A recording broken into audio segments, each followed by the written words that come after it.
নমস্কার বন্ধুরা, আমি রূপালিস কিচেনে সবার আমন্ত্রণ। আর একটা ভিডিও নিয়ে এসে গেলাম। আজকে আমি কি বানাতে চলেছি বলুন তো?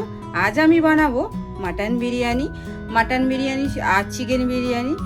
অনেকেরই পছন্দ, আর মাটন বিরিয়ানি অনেকেই খায়। তো এখন মাটন আর চিকেন বিরিয়ানি বাচ্চা থেকে বয়স সবাইয়ের পছন্দের জিনিস। তো চলুন আর বেশি না কথা বলে মাটন বিরিয়ানি শুরু করি।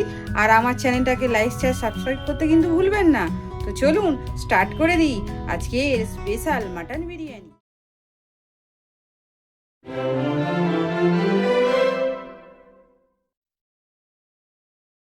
তো মাটন বিরিয়ানিতে কি লাগছে দেখা যাক। তো লাগছে এই যে পেঁয়াজ দুটো নিয়েছি, বেরেস্তা করার জন্য নিয়েছি মিডিয়াম সাইজের একটা 4টে আলু নিয়েছি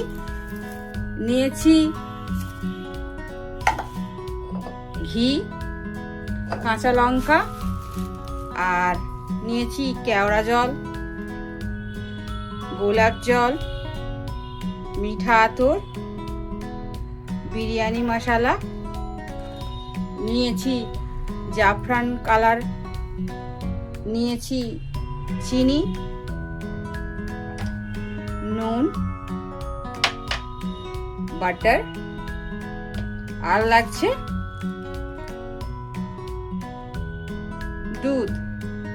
আর এই দুধটা আমি নিয়েছি একটু হালকা উষ্ণ গরম করে রেখেছি, জাফরান কালারটা দেব। আর চালটা তো আছেই। তো চলুন মাটনটা কিভাবে আমি ম্যারিনেশন করছি সেটা দেখে নেওয়া যাক।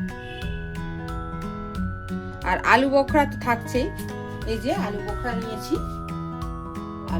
নিয়েছি, আর কিছু গোটা গরম মশলা নেব, আর কিছু নিয়েছি গোটা গরম মশলা চালের জন্য, স্টিম করার জন্য। তো চলুন শুরু করা যাক রাইসটাকে স্টিম করা। আর আলু পেঁয়াজটা আমরা কেটে নেব। জলটা ফুটে উঠেছে, আর এবারে গোটা গরম মশলাটা এর মধ্যে দিয়ে দেব, দিয়ে সামান্য একটু লবণ দেব,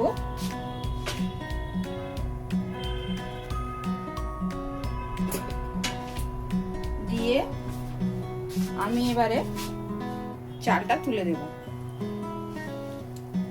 আমি আধা ঘন্টার জন্য ভিজিয়ে রেখেছিলাম, তো দেখলেন। তো এবারে আমি এই চালটা করে নেব।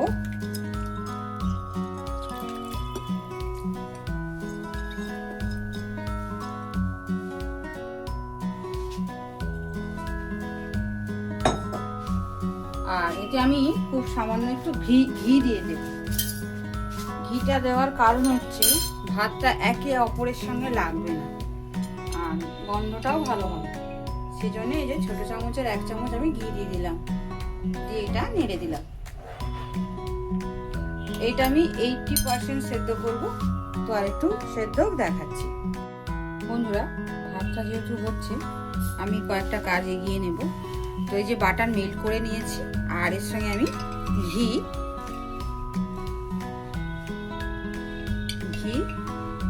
দিয়ে এটা এর সঙ্গে এইভাবে আমি নিয়ে নেব। এটাই আমি বিরিয়ানিতে দেব। বাটার আর ঘি হাফ পরিমাণ মতো, যদি 1 চামচ ঘি দেন তো 1 চামচ বাটার দেবেন, দিলে ভালো লাগবে। এইভাবে আমি মিশিয়ে নেব। এটা আমি সাইড করে দিলাম। পরবর্তী কাজ হবে আর একটা, সেটা হচ্ছে এই যে আমি নিয়েছিলাম দুধ। তো এই যে দুধে আমি গরম করে রেখেছি একটু জাফরান কালার দেব। এই যে জাফরান কালার দিলাম। এইভাবে দিয়ে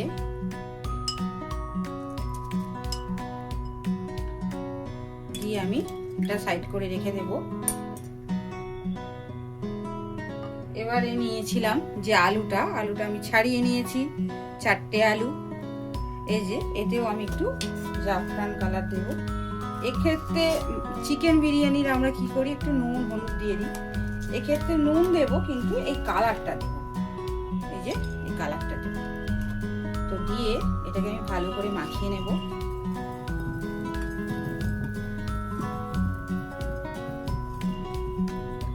এই যে মাখানো হয়ে গেছে, দেখুন চারটে।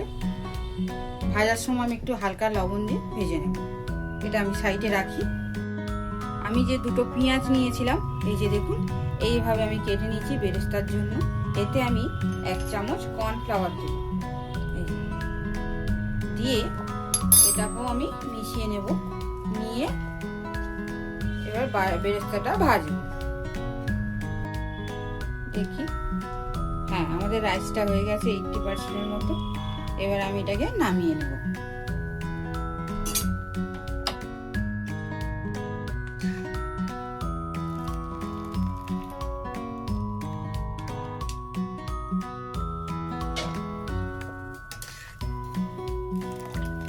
এবার আমি কড়াটা ওভেনে বসিয়ে দিয়েছি, আর এবারে পেঁয়াজের বেরেস্তাটা করে নেব আর আলুটা হালকা ফ্রাই করে দেব। তো চলুন বেরেস্তাটা করে নেওয়া যাক। আমি কড়াই তেল দিয়ে দিলাম, তেলটা গরম হয়ে যাক, তারপরে আমি পেঁয়াজগুলো দিয়ে দেব। তেলটা গরম হয়ে গেছে, আমি পেঁয়াজটা দিয়ে দেব। এই যে কর্নফ্লাওয়ার মাখানো পেঁয়াজটা আমি দিয়ে দেবো।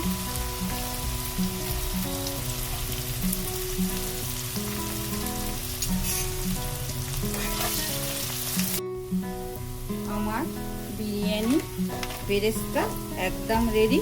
এই যে দেখুন, প্রথমে কড়াইটায় দিলে একটু হালকা লেগে লেগে যাবে, ভয় পাওয়ার কোনো দরকার নেই। ভাববেন না যে হবে না, না নিশ্চয়ই হবে। প্রথমে সফট হয়ে যায়, তারপর আস্তে আস্তে থাকতে থাকতে এরকম হয়ে যাবে। তারপরে একটু হাওয়ায় রাখলে জাস্ট হার্ড হয়ে যাবে।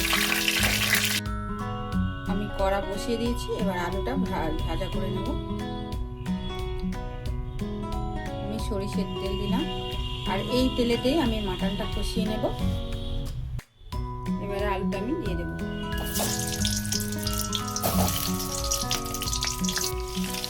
দেখুন আলু ভাজার সেই বিরিয়ানিতে সেই কালার, মাটনের আলুটা যেটা দেন একদম সেরকম কালার। এবারে আমি এটা কড়াতে নামিয়ে নেব কড়া থেকে। তো মটন বিরিয়ানি করতেই তো মটন অবশ্যই লাগবে। তো আমি এই যে মটন নিয়েছি,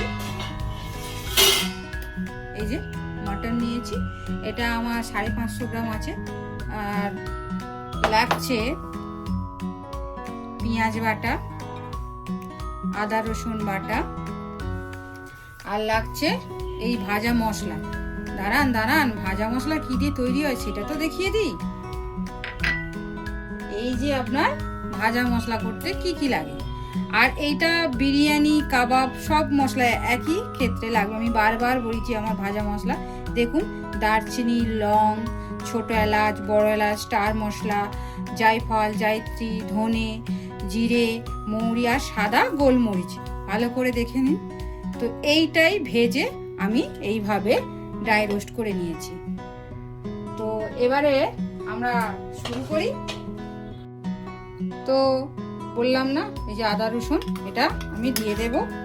শুকনো মশলা অবশ্যই আছে, আমি আসলে আজকে বড় বড় পাত্রে তো রয়েছে, সেগুলো এক চামচ ভেবে আপনাদেরকে দেখাচ্ছি। এই যে পেঁয়াজ নিয়েছি, নেব কাঁচা লঙ্কা। এই যে কাঁচা লঙ্কা পেস্ট, আমি এটা সারা সপ্তাহের জন্য পেস্ট করে রেখে দিই। 1 চামচের মতো দিলাম। যেহেতু গোলমরিচ গুঁড়ো আছে সেহেতু বেশি না দিলেই চলে। আর লাগবে এবার সব শুকনো মশলা। এই যে আমি মশলার কৌটো নিয়ে নিয়েছি। এবার এই মশলার কৌটোর মধ্যে থেকে আমি দেব এই যে 1/2 চামচ হলুদ গুঁড়ো, 1 চামচ কাশ্মীরি লঙ্কার গুঁড়ো দিচ্ছি, দেখুন। আর দিচ্ছি সামান্য একটু ঝাল লঙ্কার গুঁড়ো, যেহেতু কাঁচা লঙ্কা বাটা দিয়েছি। লাগবে জিরে গুঁড়ো, লাগবে ধনে গুঁড়ো, আমি দিয়ে দিলাম। দিয়ে এর মধ্যে দেব গোলমরিচের গুঁড়ো। গোলমরিচের গুঁড়ো দিলাম এই যে 1/2 চামচ, এটা আমি দিয়ে দিলাম। আর লাগবে লবণ।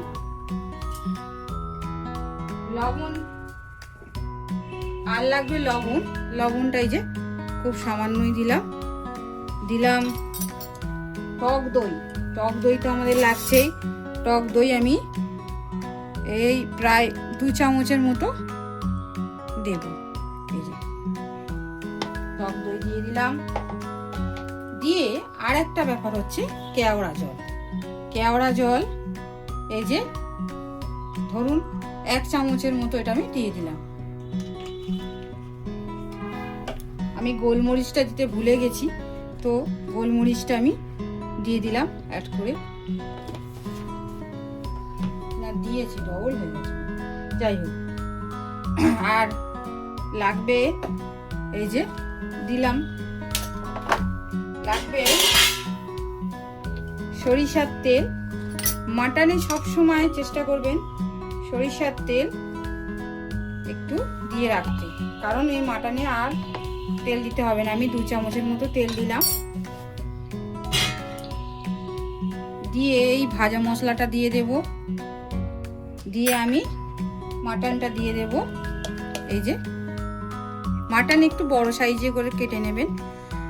সব থেকে মাটন বিরিয়ানির কি বলুন তো, বিরিয়ানির মানে মাটনটা বেশিক্ষণ যত ম্যারিনেট করে রাখবেন ততই সফট হবে আর খেতেও ভালো লাগবে। আর এবারে লেবু, এই যে 8খানা লেবু আমি দিয়ে দিলাম। এতে মাটনের একটা গন্ধও চলে যাবে আর সুন্দর মানে সেদ্ধ হয়ে যাবে। এই যে আমি সব দিয়ে এটাকে জাস্ট ম্যারিনেট করে আমি নেব। এই যে আমার ম্যারিনেট কমপ্লিট। আর এইটা আমি 4 ঘন্টার জন্য ঢাকা দিয়ে রাখবো। আপনাদের যদি সময় থাকে, যদি সন্ধে বিরিয়ানি করেন, তো আপনি চাইবেন হাফ বেলা ম্যারিনেট 5-6 ঘন্টা অবশ্যই করবেন। আর তাহলে কি হয়, মানে মাটনটা খুবই সফট হয় আর বিরিয়ানি খুব সুন্দর খেতে হয়। তো আমি এটা 4 ঘন্টার জন্য রেখে দেবো। 4 ঘন্টা পরে আপনাদের সঙ্গে দেখা হচ্ছে। আর এই যে 4 ঘন্টার জন্য যেটা আমি রেস্ট করতে দিয়েছিলাম ম্যারিনেট করে, এবার কড়ার মধ্যে দিয়ে কষিয়ে নেব। এবারে চলুন কষানো যাক মাটনটা। আমি কড়াইয়ে তেল বসিয়ে দিয়েছি। আর এর সঙ্গে আমি দেব কিছু গোটা গরম মশলা, যেমন হচ্ছে একটা ছোট এলাচ দিলাম, একটা দারচিনি, আর এটা আমি জয়িত্রী দিচ্ছি, আর 2টো তেজপাতা দিচ্ছি। তেজপাতা কিন্তু আমি আগে কোনো মশলার মধ্যে ইউজ করিনি, এইটা আমি লাস্টেই দিলাম। এবার এই মাটনগুলো এতে দিয়ে দেব।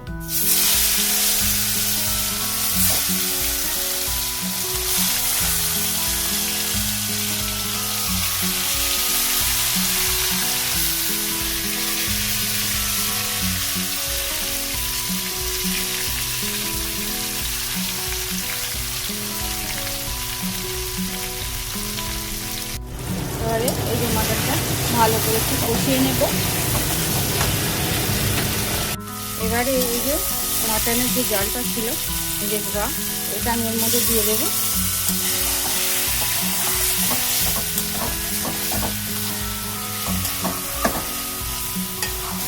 এতে আমি কিচ্ছু দিইনি, জাস্ট গরম মশলাটা দিয়েছি।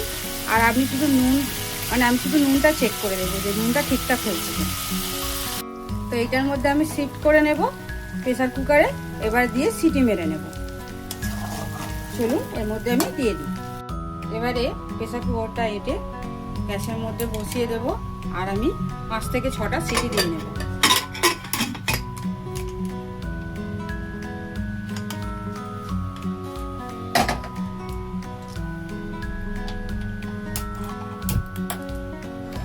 আর তার মাঝখানে আমি 3টে সিটির পরে আলুটা দিয়ে নেব, কারণ এখন দেব না, কারণ আলু যেহেতু চন্দ্রমুখী গলে যাওয়ার চান্সটা থাকে। যদি জ্যোতি আলু হয় সেক্ষেত্রে দিয়ে দিতে পারেন, কিন্তু যেহেতু আমার চন্দ্রমুখী আলু, সেক্ষেত্রে গলে যাওয়ার চান্স আছে, সেই জন্য আমি এখন দিচ্ছি না।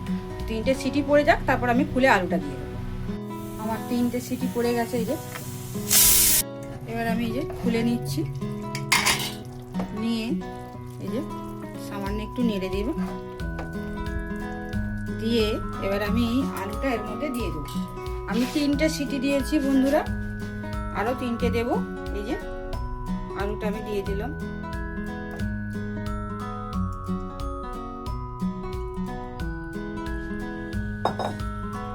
দিয়ে আমি আরো 3টে সিটি মেরে নেব। আমার এই যে মাটনটা হয়ে গেছে, আমি আলুটা নামিয়ে নিয়েছি। মাটনটা নামিয়ে নেব। নিয়ে এবার আমি বিরিয়ানি যেটা দামে বসানোর আগে যে কাজটা সেটা করবো, এটা আমি নামিয়ে নিই, পরেরটা দেখাচ্ছি। এবার এই যে দুধটা, যেটা আমি জাফরানের কালার ইউজ করেছিলাম, এবারে এর মধ্যে আমি এই যে কেওড়া জল আমি 1 চামচ দিয়ে দিলাম,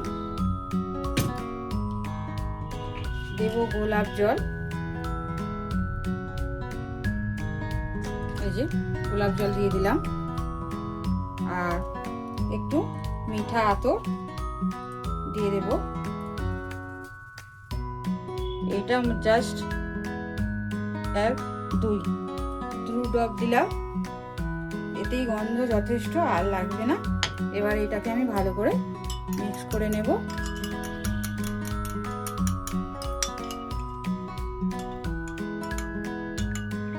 এটা আমি সাইডে রেখে দিলাম,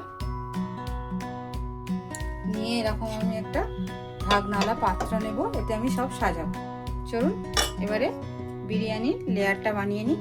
প্রথমে আমি এই যে বাটার আর ঘি যেটা মাখিয়ে রেখেছিলাম, এটার মধ্যে আমি হালকা দিয়ে দেবো, দিয়ে ভালো করে এটাকে মিক্স করে দেবো।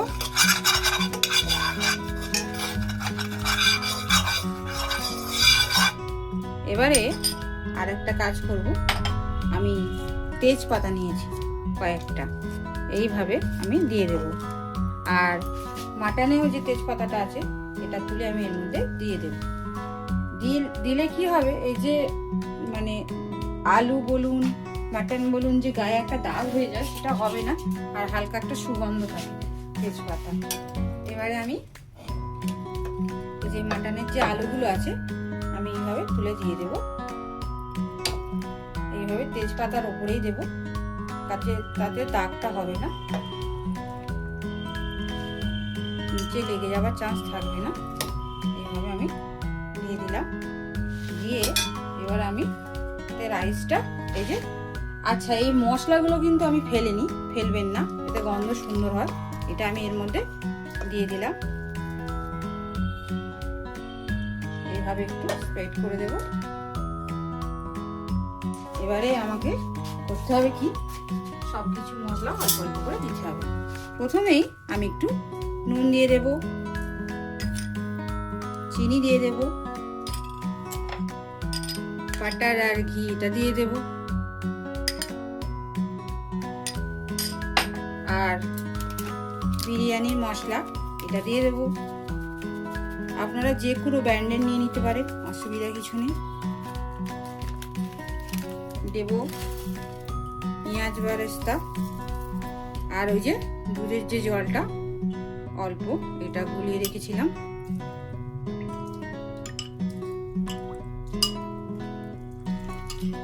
দিয়ে দিলাম। এবারে এই ফিরে আমি মাটনটা এর মধ্যে দিয়ে দেব, আর এই জুসটাও দিয়ে দেব। একটু থাকে আপনারা রেখে দেবেন।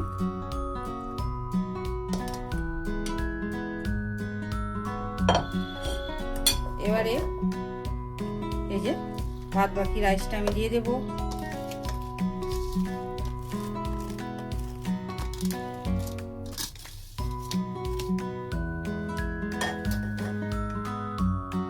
দিয়ে সেম প্রসেস, একটু চিনি, একটু নুন, একটু বিরিয়ানি মশলা দিলাম, সাথেই অবশ্য সেই বাটার আর ঘি। যে যতটা বাটার ঘি ইউজ করবেন নিজেদের পরিমাণ মতো, বেশি দিলেই যে ভালো হবে এমন কোনো কথা নেই। আর দেব এই যে আলু বোখরা দিয়ে দিলাম, দিয়ে দিলাম গোটা কাঁচা লঙ্কা, শুধু গন্ধ হবে বলে। দিয়ে দেব পেঁয়াজ বেরেস্তা, আর এই যে জলটা দিয়ে দিলাম। আমার সবটুকু লাগছে না, এইটুকুই যথেষ্ট। এবারে আমি এরকম একটা ফয়েল দিয়ে দিলাম, ভালো করে কভার করে দেব, দিয়ে আমি এরকম ঢাকনাটাকে দিয়ে দেব, দিয়ে এগুলোকে সাইড এরমভাবে করে দেব। দিয়ে এটা আমি 30 মিনিটের জন্য বসিয়ে দেবো। গ্যাসটা আমি জ্বেলে দিয়েছি, এটা গ্যাসটাকে লো করে দিচ্ছি, দেখছি হ্যাঁ, এই যে দেখুন ভালো করে দেখছি, এই যে গ্যাসটা আমি একদম লো করে দিচ্ছি। এইভাবে দিয়ে আমি 30 মিনিটের জন্য কুক করতে দেবো। আমার আধা ঘন্টা হয়ে গেছে, প্রায় 30 মিনিট। দেখুন কত সুন্দর হয়েছে। এবার আমি প্লেটে নামাবো, এটা বন্ধ করে দিই। আমি প্লেটে নামিয়ে দেখাচ্ছি। দেখুন বন্ধুরা কত সুন্দর মটন বিরিয়ানি হয়েছে, দেখছেন কত সুন্দর মটনের কালারটা হয়েছে। আলুটা জাস্ট ভাঙলেই ভেঙে যাচ্ছে, দেখুন ভেঙে যাচ্ছে, কতটা সুন্দর হয়েছে। তো এইভাবে যে বিরিয়ানিটা আমি করেছি, ঠিক সেম প্রসেসে যদি আপনারা মটন বিরিয়ানি করেন ছুটির দিনে। আর আরেকটা কথা, ফাল্গুন মাস ভালোবাসার মাস, তো ভালোবাসার মানুষের জন্য যদি এইটা আমরা করে দিতে পারি, খুবই তারা খুশি হয়। অবশ্যই আমরা চেষ্টা করব, আপনিও চেষ্টা করবেন যে এইভাবে বিরিয়ানি করে খাওয়াতে। আর আমার চ্যানেলটাকে লাইক শেয়ার সাবস্ক্রাইব করবেন, ফলো করবেন। আর একটা ভিডিও নিয়ে আবার দেখা হচ্ছে। আশা করছি আপনারা সবাই ভালো থাকবেন, সুস্থ থাকবেন। আজকের জন্য এইটুকু, টাটা।